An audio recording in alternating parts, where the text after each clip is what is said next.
muy bendecidos en este día domingo, que nos reunimos una vez más. Nos reunimos una vez más aquí en la iglesia, transmitiendo en vivo para ustedes, amén. Vamos a orar en esta mañana. Ya, acompáñame ahí en donde estás.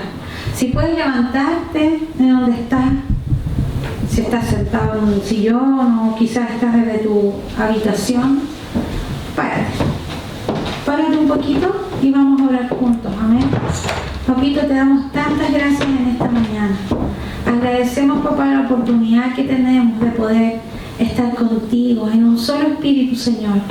Gracias, papá, porque a través de esta transmisión, Señor, podemos llegar a los hogares de nuestros hermanos. Gracias, papá, por cada uno de ellos que aparta un tiempo para estar con nosotros y contigo, Señor. Gracias, papá, por los que tienen revelación de tu Espíritu Santo en esta mañana, a través de las palabras, Señor, que tú vas a hablar a través de nosotros, Señor. Gracias, Padre, por todo lo que tú haces por nosotros. Gracias por este tiempo. Gracias por cada una de las personas que están aquí ayudando en la transmisión, en la alabanza, Señor. Los bendecimos desde ya. Y bendecimos a cada pequeño, a cada hombre y mujer, Señor, que están desde sus casas buscando de ti, Señor, y de poder tener un tiempo de comunión contigo. En el nombre de Jesús. Amén. Gracias, papá. Y bueno, y esta mañana quiero contarles que ayer estábamos orando y el Señor me dijo muy claramente esta frase. Me dijo: todos tenemos algo para dar. Y yo me quedé meditando en eso. Después entendí por qué el Espíritu Santo me lo decía. Como siempre les comparto, primero era para mí, por una situación que había en mi corazón, y rápidamente el Espíritu Santo me corrigió. Y yo le doy gracias al Señor por eso, porque Él siempre está preocupado en nuestros corazones. Cantábamos recién, ¿no es cierto? Todo lo que cantamos recién tenía que ver con eso, con el amor que el Señor tiene por nosotros, por el amor que Él coloca en nuestros corazones. Y quiero que vayan a Mateo 14, 17, 18. Ya, quiero que lo busquen. El otro día estábamos desde casa con uno de mis hijos escuchando una predicación, y la persona que estaba enseñando iba muy rápido, no alcanzábamos a buscar los versículos. Y yo le decía a mi hijo, quizás así también a veces yo me apresuro y no alcanzan a buscarlo, así que mejor les voy a dar un tiempito para que lo busquen. Y lo otro también que observé ese día es que, como estamos tan acostumbrados al celular, a veces la Biblia, aunque sea Mateo, Marcos, Lucas, nos cuesta encontrarlo.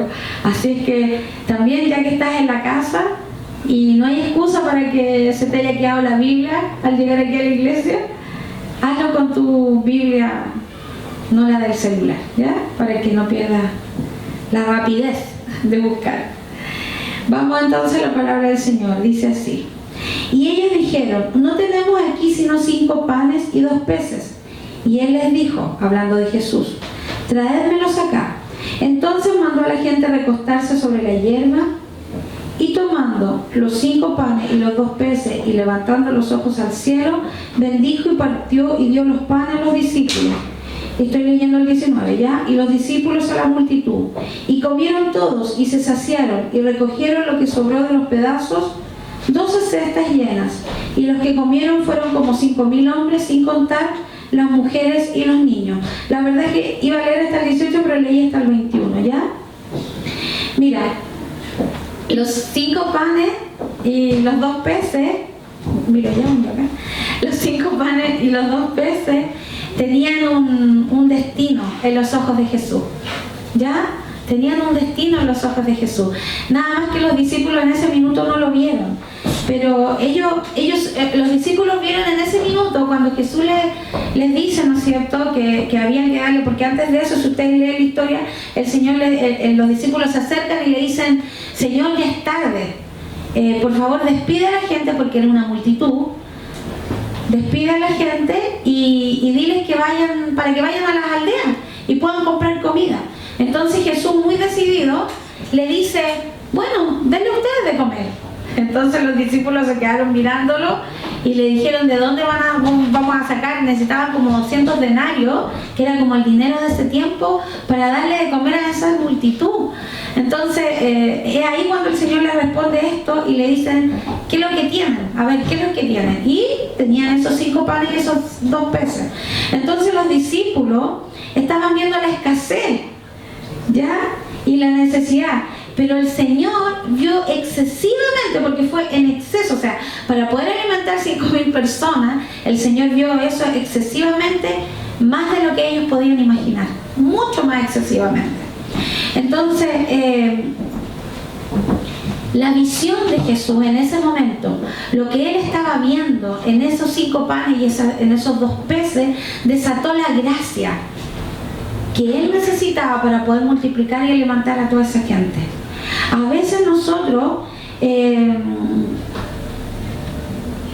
vemos eso, vemos solamente los 5 panes y los 2 peces y decimos, bueno, no tengo nada más que dar. Y como le dijo en un principio, el Espíritu Santo ayer me decía, todos tenemos algo que dar.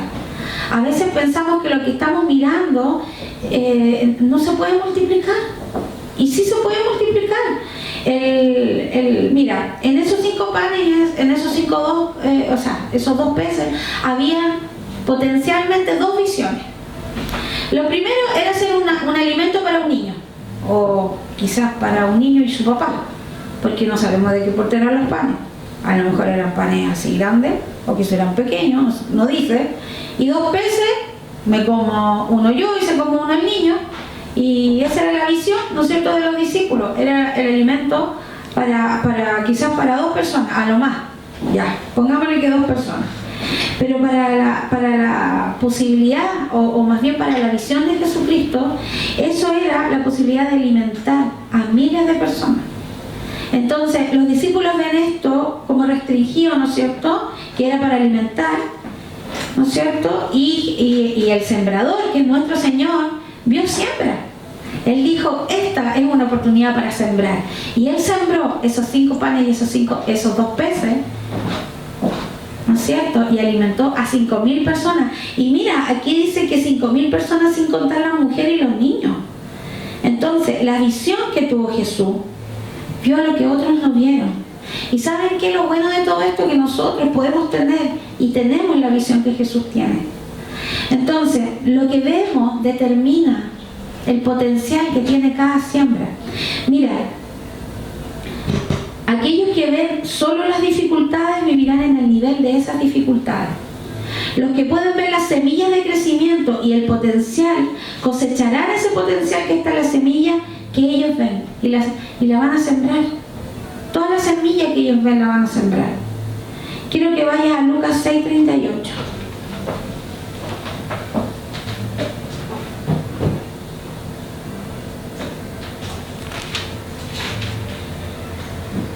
Y Lucas 6:38 dice, dad y se os dará, medida buena, apretada, remecida y rebosando, darán en vuestro regazo, porque con la misma medida con que medís os volverán a medir. Entonces yo me voy a quedar con la primera parte. Dad y se os dará, medida buena, apretada, remecida y rebosando. ¿Se pueden imaginar el rebosando? Es algo así que fluye, que sale, ¿no es cierto? Es como la espuma de la Coca-Cola, que cuando uno está echando la bebida al vaso, la espuma sube, sube, sube, y si tú no te detienes, la espuma yo creo que llena la mesa donde está sirviendo ese vaso de Coca-Cola. Así es rebosar. Rebosar es salir hacia afuera. Ya, mira, 1.000 pesos, que cuesta un completo, puede ser una semilla envuelta en una visión, impulsada por la fe, en la vida de alguien que la necesite. 1.000 pesos ya, 3.000 pesos, una hamburguesa, no sé cuánto vale una hamburguesa, 3.000 pesos una hamburguesa. Puede ser una semilla envuelta en una visión, impulsada por la fe en la vida de alguien que la necesita. Todos podemos dar algo, todos, absolutamente todos tenemos algo para dar. Y no estoy hablando solamente de dinero, no estoy hablando solamente de cosas físicas. También esto lo puedes aplicar a lo espiritual. Todos tenemos algo que dar. Entonces te quiero preguntar, cuando miras tus recursos, ¿qué ves? ¿Qué ves cuando estás viendo tus recursos? ¿Qué ves cuando miras esa cesta con 5 panes y 2 peces? Dices, lo voy a guardar porque me tiene que alcanzar para hoy y mañana, o para hoy y 3 días. Me voy a comer el tercio del pez y lo otro lo voy a guardar para los otros días. Y de los 5 panes solo me voy a comer la mitad de uno y lo otro lo voy a guardar. O en esos 5 panes y 2 peces puedes ver una semilla, potencial semilla, para poder cosechar lo que tú necesitas. Mira, lo que veas puede traer un futuro de escasez y desánimo, o puede ser la semilla de la abundancia de Dios. Quiero que anote eso, anótalo. Lo que tú veas puede ser un futuro de escasez y desánimo, o puede ser la semilla de la abundancia de Dios. Muy bendecido.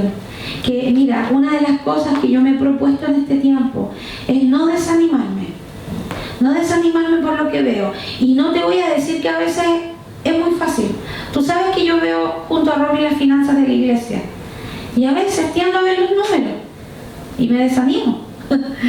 Pero rápidamente el Espíritu Santo, como el día de ayer, rectifica mi corazón, rectifica mis pensamientos y me da una palmadita y me dice, quédate tranquila, porque yo soy. Y Él es. Y eso creo, y eso quiero también compartir con ustedes esta mañana. Muy bendecidos. No olviden poder depositar, no sé si pueden proyectar la cuenta. Sé que todos la tienen y a lo mejor hasta se la tengan ya inscrita, ¿no es cierto? Y por favor avísanos, ya, avísame a mi WhatsApp de cuánto es tu semilla, de cuánto es tu diezmo, para que nosotros, recuerden que de todo lo que nosotros recibimos aquí en la iglesia también diezma. Entonces es súper importante para nosotros poder saber cuánto es lo que tú estás sembrando, y para poder nosotros también después tener nuestra diezmo y tener nuestras cuentas al día. Amén. Muy bendecido. Buenos días.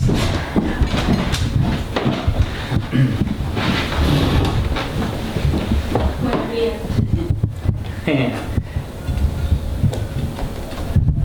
Bueno, les saludo este nuevo día domingo, este nuevo mes.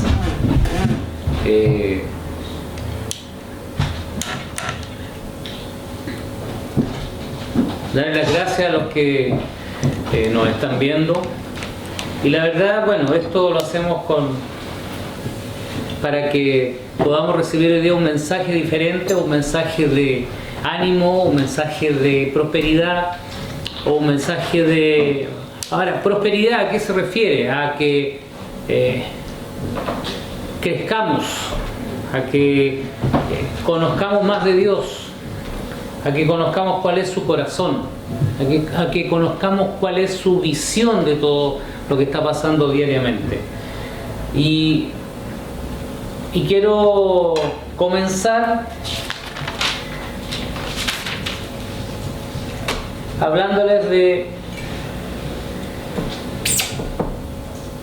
algo muy importante. Bueno, todo es importante en la Biblia, pero hoy día vamos a hablar puntualmente de esto. Hablar puntualmente de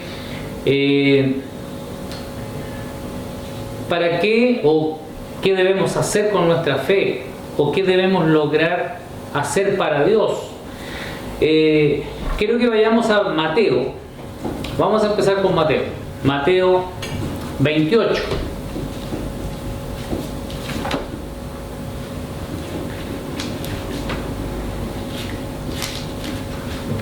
Mateo 28,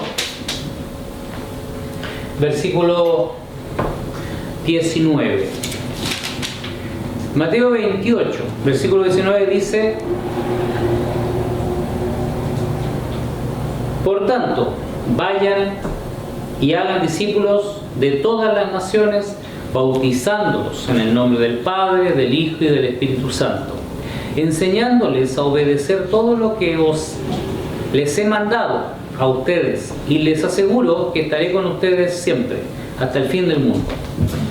Aquí hay una orden.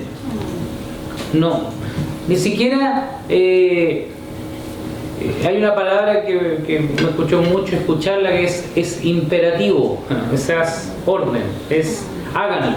esto lo que tienen que hacer. Y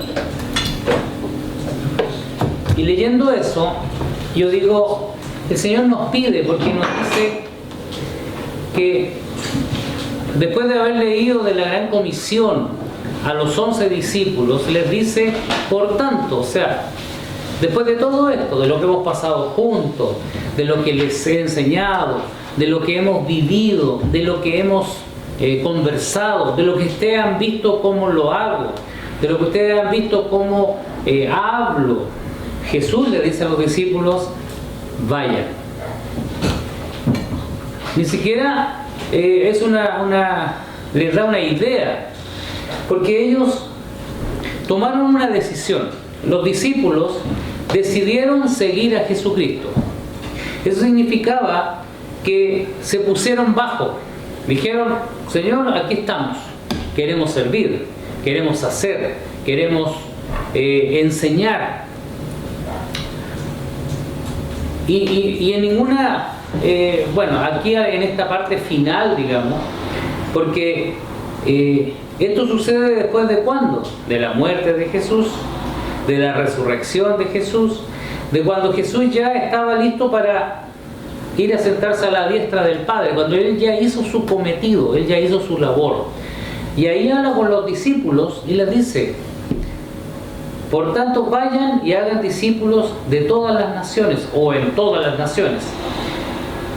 Eso significaba predicar, pero les dijo, hagan discípulos.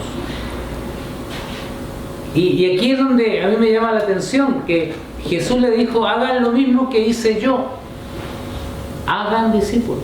Porque Jesús, ¿cómo comenzó con ellos? Primero los llamó, habló con ellos, les dijo, sígueme. Y ahí es donde yo te aprovecho de decir, Jesús te llamó, Jesús te dijo, sígueme. Jesús te dijo, vamos juntos, caminemos juntos en este desarrollo, en esta evolución del Evangelio. Y Jesús nos está diciendo, vayamos a entregar el Evangelio, vamos a ser discípulos, y a ser discípulos de la misma forma que Él lo hizo. ¿Cómo? Estando con la gente, caminando con la gente, juntos. Mira lo que puedo hacer. Y esto me recuerda mucho los oficios. No sé si antiguamente antiguamente no era como hoy, que uno dice, voy a estudiar, quiero ser ingeniero, no sé, en construcción, o quiero ser abogado, o médico, y voy a la universidad. No, antiguamente era diferente, era para formarse en algún oficio o en alguna actividad, uno se pegaba a la persona que le enseñaba. Era un maestro el que le enseñaba. Me acuerdo el oficio de herrero, por ejemplo, que antiguamente para los caballos, la persona que hacía los fierros, las herraduras, estaba él al lado observando todo lo que él hacía, cómo fundía el fierro o el hierro, cómo lo golpeaba, cómo lo maleaba, cómo lo organizaba.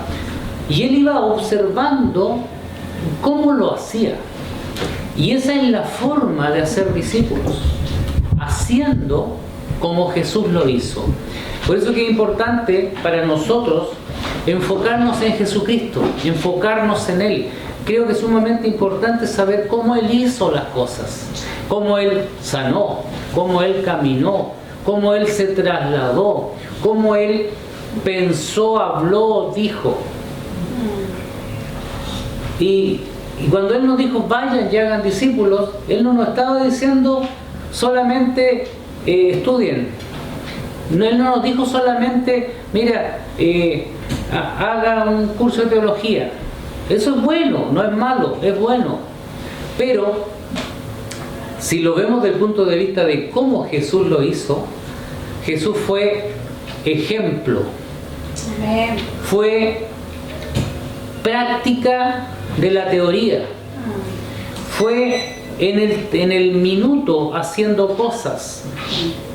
Cuando Él dijo, vamos al otro lado, Él era diciendo, vamos, y sus discípulos lo veían cómo Él hacía las cosas, veían cómo caminaba. Yo creo que era importante porque ellos iban detrás de Jesús y lo iban viendo cómo Él caminaba, cómo Él se acercaba a los niños, o cómo Él enfrentaba a las personas que lo agredían, o cómo Él respondía de una manera suave o una manera con sabiduría, sin tener que ofender, pero respondía a las preguntas o las inquietudes de las personas que estaban en ese minuto. Y aquí es importante que si nosotros queremos no es la palabra generar, hacer discípulos, primero tenemos que ser ejemplo. Y esto habla primeramente para uno, para mí. Debo ser ejemplo. ¿Ejemplo de qué? Ejemplo de lo que el Espíritu Santo puede hacer en nuestra vida. En Gálatas 5 se habla mucho de los frutos, del fruto del Espíritu. El fruto del Espíritu habla de 8 características y quiero que lo vayamos a ver. Vamos a ir a la Reina Valera. Gálatas. En Gálatas 5, si lo vemos desde el punto de vista de cuál es el fruto, porque aquí no habla de frutos, habla de un fruto que contempla, es como el racimo de uva. El fruto es el racimo de uva, pero que tiene muchos gajos. ¿Me entienden? Gálatas 5, 22. Más el fruto del Espíritu es, primeramente, amor, gozo, paz, paciencia, benignidad, bondad, fe, mansedumbre, templanza. Habla de 1, 2, 3, 4, 5, 6, 7, 8, 9 características que nos hacen ver el fruto del Espíritu en nosotros. Y dice, contra tales cosas no hay ley. Wow. ¿Sabes tú que si yo te estoy diciendo que la Escritura o la palabra de Dios, lo que Dios nos dejó escrito, es para que nosotros lo enfoquemos en nosotros y decir, Señor, dice que contra estas 9 cosas, que es el fruto del Espíritu, que sé está en mí, no habrá ley contra eso. Si yo ando en estas cosas, no importa la ley que el mundo tenga, no importa el gobierno como sea, o que haga, o que dictamine, yo no voy a tener partido sobre esa ley porque estoy enfocado en el fruto del Espíritu. Entonces no hay ley que me restrinja. ¿Por qué? Porque el fruto del Espíritu habla de andar en amor, el fruto del Espíritu habla de andar en gozo, de andar en paz, de andar en paciencia, de andar en benignidad, en bondad, en fe, en mansedumbre. Qué difícil ser manso. Andar en templanza, y también es difícil andar en templanza, pero estas cosas deben estar en nosotros. ¿Por qué? Y ni siquiera yo les digo es que deben, no. Estas cosas son algo natural en nosotros. Y tú dirás, bueno, oye, no, pero yo he visto al pastor y el pastor a veces no anda en templanza. El pastor no anda en benignidad o no anda en mansedumbre, anda un poquito molesto, enojado, sí. Y ahí reconozco que es mi error. Mi error. ¿Por qué? Porque no reconozco el fruto del Espíritu en mí. No lo dejo hacer su trabajo. No lo dejo hacer que me influencie al punto de vida, al punto que cambie mi ser completo. Mi ser ya no depende de mí. Mi ser tiene que depender de este fruto maravilloso que es el Espíritu Santo en mí. De hecho, muchas veces hablamos y decimos, no, Cristo vive en mí. Ya no vivo yo, sino Cristo vive en mí. Cuando yo estoy diciendo eso, no quiero decir que estoy hablando blasfemia, pero a veces sí, porque estamos diciendo, mira, Cristo vive en mí, pero ando enojado, ando sin gozo, ando sin benignidad, sin bondad, ando sin este espíritu lleno de cosas maravillosas que son fruto de la permanencia y de la estancia de Cristo o del Espíritu de Dios en mí. Entonces, qué interesante que el Señor nos envió y nos dijo, vayan a ser discípulos. Y para ser discípulos, aquí hay algo sumamente confrontante, enfrentarme a esto, porque primeramente para ser un buen líder debemos ser nosotros mejores que antes. Ser nosotros producto del fruto del Espíritu.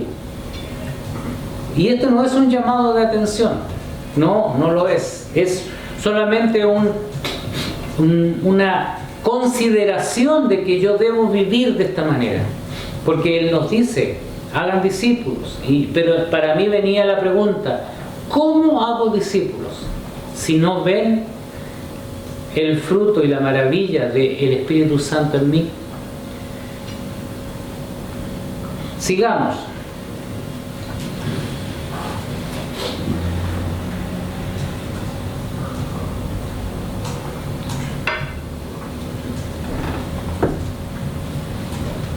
Y creo que, miren, vamos a ir a Marcos. ¿Por qué? Porque yo quiero hacer ver, o quiero entender, porque cuando lo leí me llamó la atención que incluso los discípulos, habiendo estado con Él, habiendo estado años con Él, caminando con Él, viéndolo hacer cosas, viéndolo hacer milagros, viéndolo caminando, viéndolo tomando decisiones, incluso empujando a los discípulos a decidir cosas. Cuando resucitó Jesús, los discípulos sabían la historia, sabían la profecía, sabían que Él resucitaría, pero no lo creyeron al principio. Marcos 16.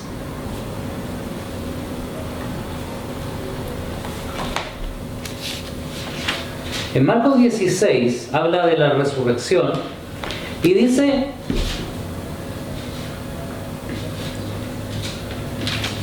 en el versículo 9, cuando Jesús resucitó en la madrugada del primer día de la semana, se apareció primero a María Magdalena, de la que había expulsado 7 demonios. Mira el milagro que había hecho con ella. Ella fue y avisó a los que habían estado con él. ¿De quién está hablando? De los discípulos. Los discípulos. De los que habían estado con él. Estaban tristes y llorando, dice. Claro, entonces dice que estaban lamentándose y llorando, o sea, estaban sufriendo, o sea, ay, murió Jesucristo, ya no está con nosotros. Mira, ellos vieron como que ya no estaba con Él y se estaban lamentando porque no estaban pensando en que ellos podían hacer lo mismo. Ellos necesitaban a Jesús que hiciera las cosas. Entonces, pero ellos, dice, al oír que Jesús estaba vivo y que ella lo había visto, no lo creyeron. Cuando dice que no lo creyeron, camino al campo. Estos volvieron y avisaron a los demás, pero no les creyeron a ellos tampoco. Yo diría, o sea, si me preguntan hoy día, yo diría, oye, los discípulos bien cabeza dura o bien incrédulos, porque Ya por segunda vez no creyeron. Por último, dice, se apareció a los 11 mientras comían. Jesús tuvo que llegar al punto de presentarse personalmente con ellos. Tuvo que llegar al punto de decir, ¿saben qué? Aquí estoy. Y dice, los reprendió. Y ustedes dirán, para reprender a alguien yo creo que Jesús estaba un poquito enojado. Dice, pucha, oye, tengo que llegar a... Mira, mandé a decir con María Magdalena, me mandé a decir con 2 que vi en el camino y hablé con ellos. Y aún así no creen. Y viene Jesús y me tuvo que presentar físicamente con ustedes para que entendieran y vieran que soy yo. Entonces los reprendió por su falta de fe, y por su obstinación en no creerles a los que le habían visto resucitado. Aquí habla de obstinación, no sé lo que dice en la Reina Valera. Dice, los reprochó por su incredulidad y duro corazón. Duro corazón. Esa es la Reina Valera. Reina Valera, sí. Ya. Dureza de corazón. Y esta palabra me recuerda mucho cuando en Marcos también creo, no, en Marcos se habla del divorcio. Cuando dicen, ¿por qué Moisés le dio carta o papel de divorcio a la mujer? Y él le dice, por la dureza de sus corazones. Y digo, familia, iglesia, cuidado con el corazón. Cuidado, cuando Dios nos dice, sobre toda cosa guardada, guarda tu corazón, es por lo mismo, es porque nuestro corazón se endurece, nuestro corazón se acostumbra a esta dureza y a decir, no creo que sea así. O es engaño, un engaño es ponernos duros de corazón, cuando ya algo ya no nos afecta, cuando dicen, no, esto no es así, ya sabes que esto que está sucediendo hoy día, bueno, tendríamos que vivir con esto. A ver, cuidado con las mentiras del enemigo, no es así. Yo no tengo que vivir con esto porque yo fui trasladado del reino de tinieblas, de oscuridad, a un reino de luz. Y si yo no logro empaparme de esto y hacerme hijo y ponerme en una posición diferente, esa es dureza de corazón. Dureza de corazón es transformar tu vida, es transformar tu pensar, es transformar tu creer por lo que Dios está diciendo. Y acá les dijo a ellos, obstinados, dice aquí, por su obstinación los reprochó, los reprendió. Dureza de corazón es lo mismo que obstinación. A veces nosotros somos obstinados en ciertas creencias o ciertas cosas. Y les dijo, en el versículo 15 le dijo, vayan por el mundo y anuncien las buenas nuevas a toda criatura. Lo mismo. Después de haberlos reprochado, Jesús los envía. Vayan por el mundo y hacer discípulos. Entonces, tenemos una orden de Jesús que debemos anunciar las buenas nuevas. Y obviamente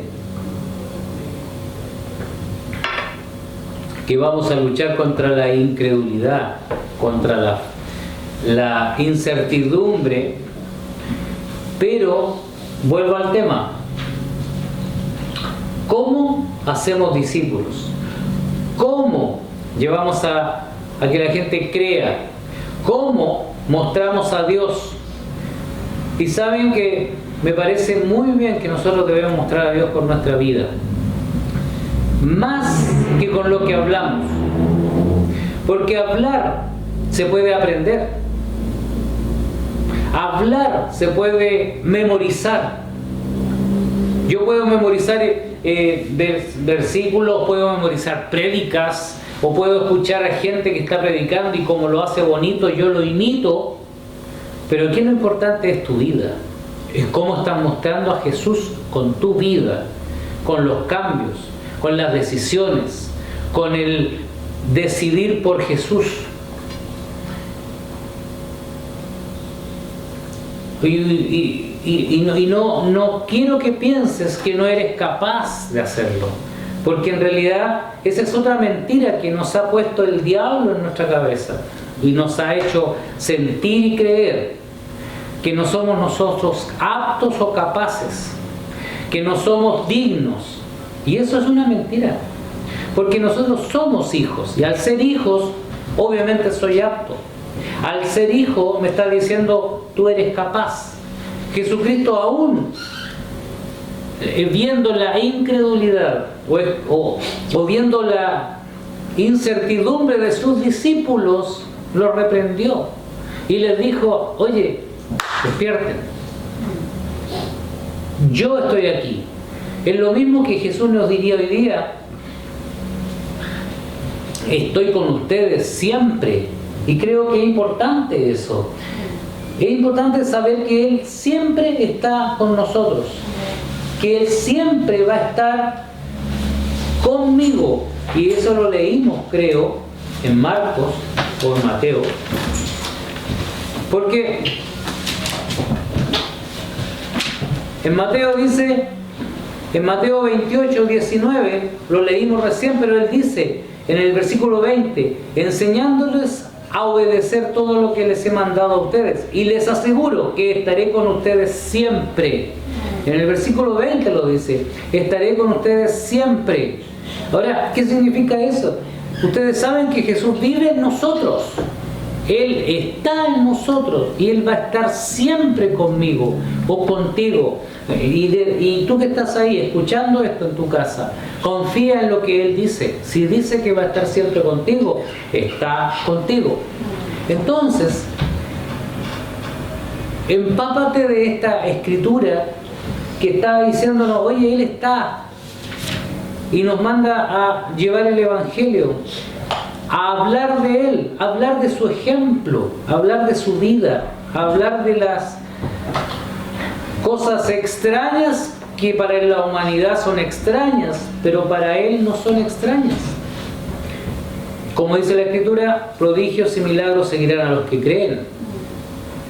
Y entonces, y dice, escucha una cosa, mira lo que me está mostrando en el Espíritu. Dice que prodigios y milagros seguirán a los que creen, no a los que hablan, no a los que dicen, sino a los que creen, porque si creen, hablarán.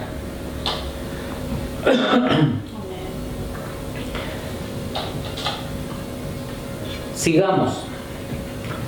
No te sientas que no eres capaz, nunca sientas que no eres digno. Vamos a Colosenses.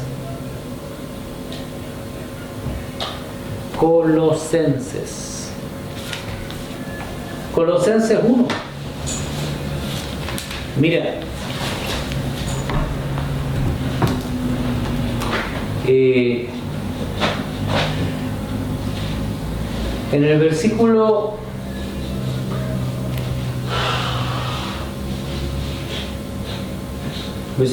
4, bueno, leamos desde el 3, dice, siempre que oramos por ustedes, damos gracias a Dios, el Padre de nuestro Señor Jesucristo, pues hemos recibido noticias de su fe en Cristo Jesús y del amor que tienen por todos los santos, a causa de la esperanza reservada para ustedes en el cielo. De esta esperanza ya han sabido por la palabra de verdad que es el Evangelio que ha llegado hasta ustedes. Este Evangelio está dando fruto y creciendo en todo el mundo, como también ha sucedido que entre ustedes desde el día en que supieron de la gracia de Dios y la comprendieron plenamente. Así emprendieron de Epafras, nuestro querido colaborador. Así lo aprendieron de Epafras, nuestro querido colaborador y fiel servidor de Cristo para el bien de ustedes. Fue él quien nos contó del amor que tienen en el Espíritu. Vuelvo a decir, fruto del Espíritu. El amor que tienen en el Espíritu. Por eso, desde el día en que lo supimos, no hemos dejado de orar por ustedes. Pedimos que Dios les haga conocer plenamente su voluntad con toda sabiduría y comprensión espiritual, para que vivan de manera digna del Señor, agradándole en todo, Esto implica dar fruto en toda buena obra, crecer en el conocimiento de Dios y ser fortalecidos en todo sentido con su glorioso poder. Así perseverarán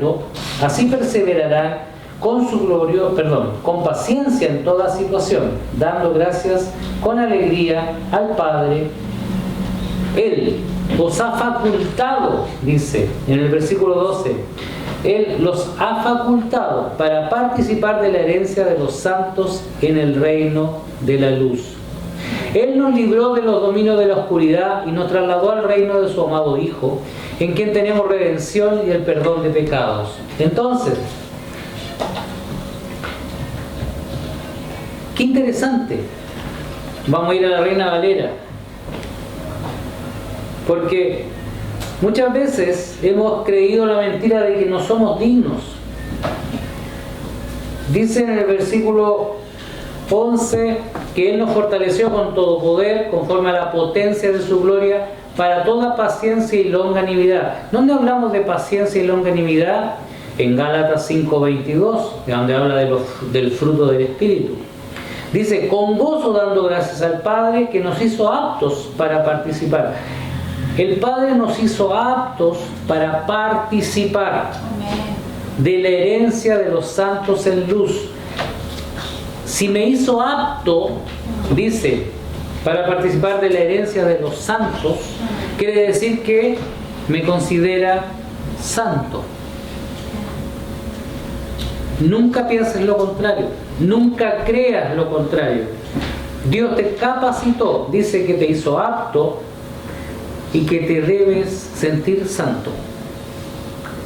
El cual nos libró, dice en el versículo 13, nos ha librado de la potestad de las tinieblas. Dice, nos ha librado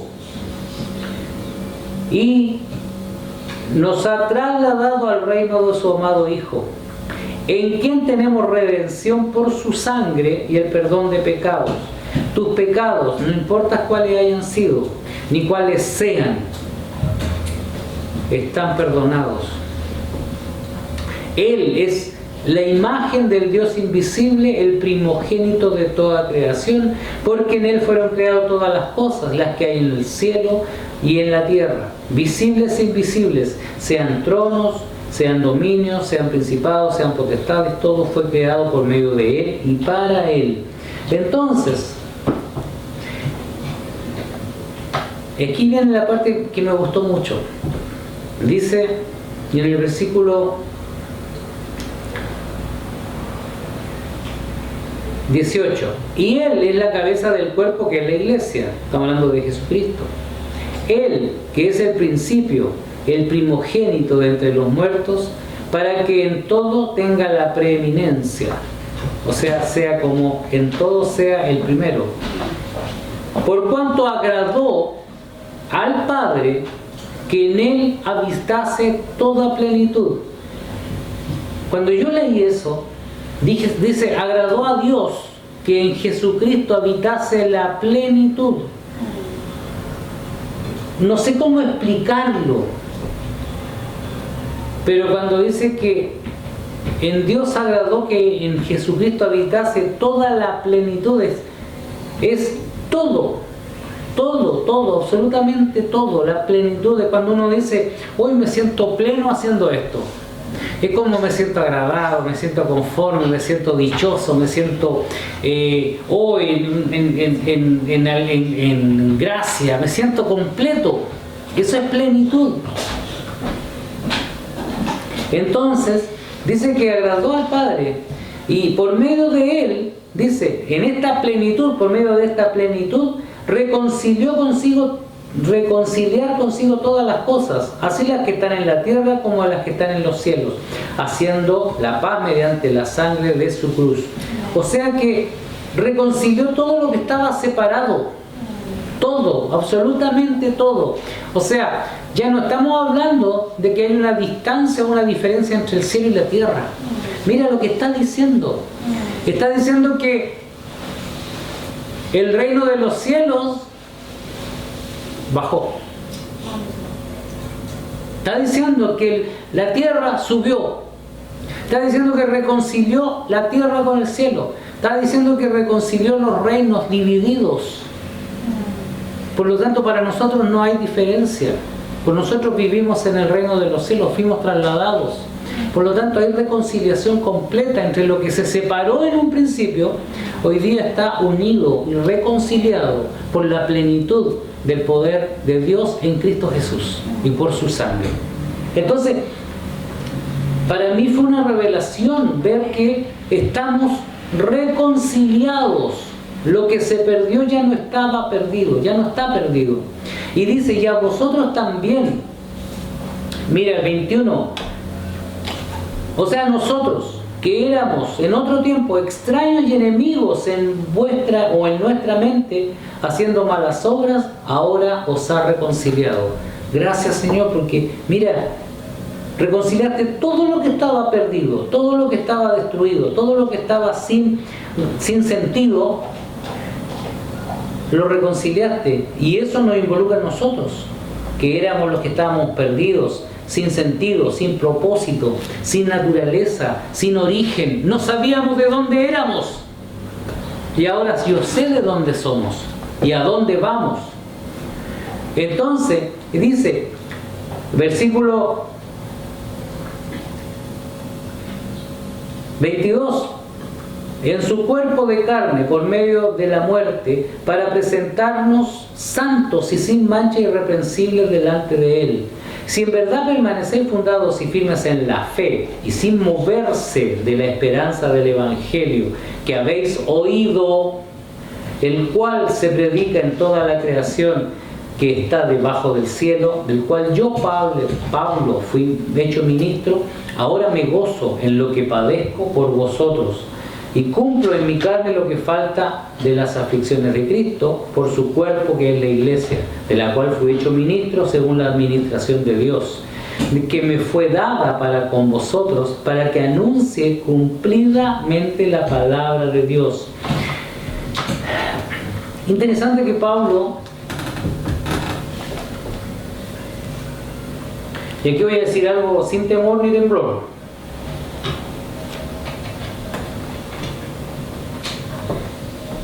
Pablo, si no hubiera salido de su posición de un gran doctor o doctorado o hombre de mucho conocimiento, habría sido un religioso más.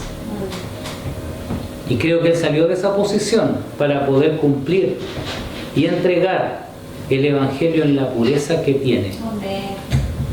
El misterio que había estado oculto. En el versículo 26 dice que el misterio que había estado oculto desde los siglos y edades, pero que ahora ha sido manifestado a sus santos. Mira, iglesia, tú tienes la capacidad, la facultad de conocer los misterios de Dios. Todos los misterios. Y no depende ahora de Dios. Porque Él ya me facultó para conocer sus misterios, su corazón, su forma de pensar. Y yo soy el responsable de encontrar o de entender cuáles son esos misterios. Por medio de su Espíritu que vive en mí. Dios dio a conocer las riquezas de la gloria de este misterio entre los gentiles, que en Cristo, que es Cristo en vosotros, la esperanza de gloria. Y esto es una palabra que está escrita por Dios para decir, Dios te dio la facultad de conocer los misterios porque Cristo vive en ti. Iglesia, enfócate, como me dijeron una vez a mí, enfócate en el Espíritu de Dios en ti. Enfócate en lo que Dios está haciendo en tu vida. No pienses tanto, solamente escucha la plenitud de Dios que está en ti, la plenitud de Dios que vive y mora en nosotros. Eso es lo importante.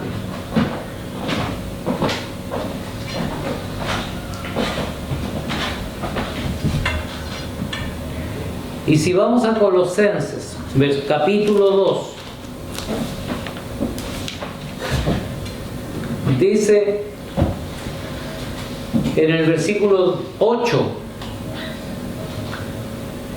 del capítulo 2 de Colosenses 2:8 dice: cuídense de que nadie los cautive con la vana y engañosa filosofía que sigue tradiciones humanas, la que va de acuerdo con los principios de este mundo y no conforme a Cristo.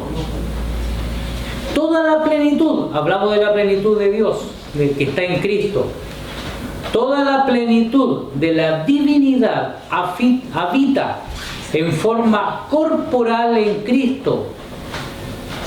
Mira, la Reina Valera dice lo mismo en el versículo 9. Dice que porque en Él habita corporalmente toda la plenitud de la deidad. En Jesucristo habita corporalmente o físicamente, porque recuerden que Cristo es Dios hecho hombre. Amén. Habita corporalmente en Él la plenitud de la divinidad de Dios, y en Él, que es la cabeza de todo poder y autoridad, ustedes han recibido esa plenitud. Gracias, Señor, dice que nosotros estamos completos en Él, que es la cabeza de todo principado y potestad. Iglesia, tenemos acceso a la plenitud de Dios por medio de Cristo.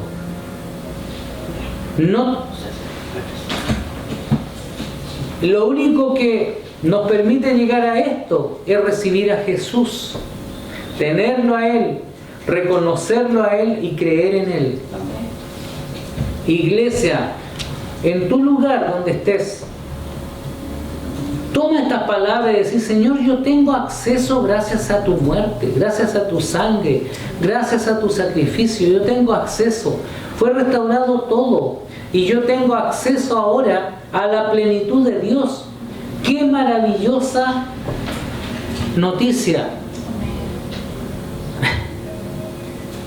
Tenemos acceso a algo espectacular, a algo que no todo el mundo tiene acceso. Y no se dejen engañar, por favor. Colosenses 2:8. Cuídense de esas vanas y engañosas mentiras de filosofía, de que tienes que pagar un precio. El único precio que tienes que pagar es seguir a Jesucristo. Y morir a ti mismo. Sí. Como una vez dije, mi esposa me lo recordó el otro día, que yo dije, estando acá, dije que el centro del Evangelio es la muerte de uno mismo. El centro del mensaje es morir a uno mismo. Entonces, iglesia, seamos obedientes. Aquí la palabra nos dice de dónde éramos y dónde estamos, cómo éramos y cómo debemos ser. Lean estos. Mira, son pocos versículos. Hablamos de Marcos, de Mateo, de Colosenses. ¿Para qué? Para comprender que Dios nos ha dado una posición de privilegio. Esto no es para hacernos mejor que otro. Esto no es para decir, yo soy mejor que otro. No, eso es orgullo, eso es vanagloria. Recuerden que nosotros venimos a servir, no a ser servidos. Busquen en estas escrituras qué es lo que Dios nos está hablando hoy día. Y ponte firme en esta posición de hijo, en esta posición del reino, en esta posición de plenitud en Cristo, porque Él es la plenitud de Dios. Y también mencionamos Gálatas 5:22, el fruto del Espíritu.